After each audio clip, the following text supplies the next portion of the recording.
Let's talk about sharing. As soon as you create a video ask, you'll see this link here.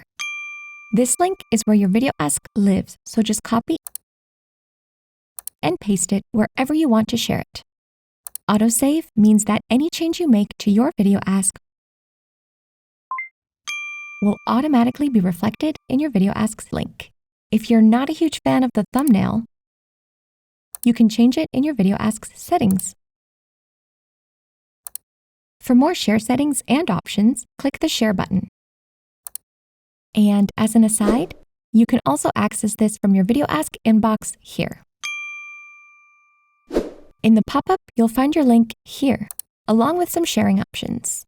You can add variables to your link if you already know some details about your respondents, like their name or email address. Or you can add your own custom variables. Variables help you track who or where responses came from. To remove a variable, just hit the trash can button next to the variable's name. You can also make your video ask private by toggling this button on and setting a passcode.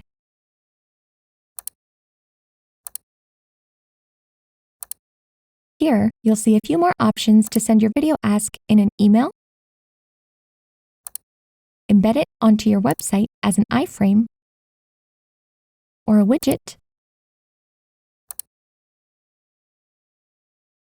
or share it directly on social media.